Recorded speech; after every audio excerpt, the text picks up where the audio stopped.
Orakora-pifaliana ny anipona Ambotrimanjaka sy manodidina androany ny tety tokantrano nampahafantatra ny vaovao lehibe momba ny fanajanonana ny tetikasa Tanamasoandro any amin'ireo komuna efatra izay saika voakasika izany teo aloha.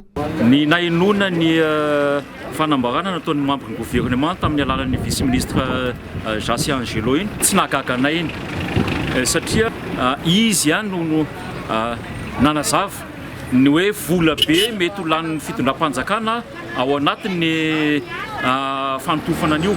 Izy ihany koa no namaritra tsara mihitsy nanome ny isan'ny olona mioccupé an'io le makapetsy mitantatra io. Tsy le projet Tanamasoandro no toerinay fa kosa le fikitiana le makapetsy mitantatra fanotofana le tanimbaro iveloma navoaka maro be ohatran'izay.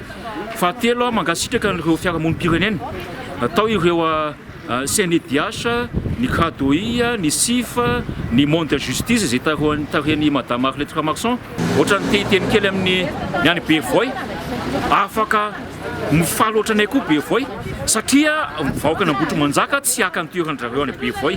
Izay le fiarahamonina teny hoe misy raorao raha voasanatry ny vava tsy haitsika ny mandrindra azy. Isika samitsika no mifandrindra. No amafisin'ny solitena ny mponina fa ny fitsinjovana ny hoavy ny lemaka-betsy mitantatra izay miantoka ny fiainan'ny mponina anarivony maro no antony nanoherina ity tetikasa ity fa tsy misy idirany amin'ny resaka politika. Ankasitrahana eto manokana ny fitsanganan'ireo rehetra izay nanohana nanampy na tamin'ny hevitra na tamin'ny lafin-javatra rehetra tao ireo androm-panjakana ny antenimieran-dolona izay nasanjoro ary ny teny amin'ny tsy ny fanampinana Ambotrimanjaka amin'izay fanohanana mba tsy hanotofana ny lemaka-betsy mitantatra izay.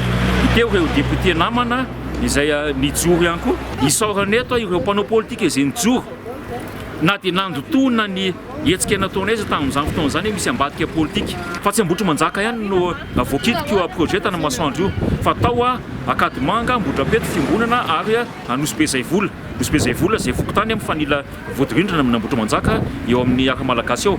Mankasitraka ihany koa ny fahasahin'ireo ben'ny tanàna ankefatra izay nijoro ary nanampy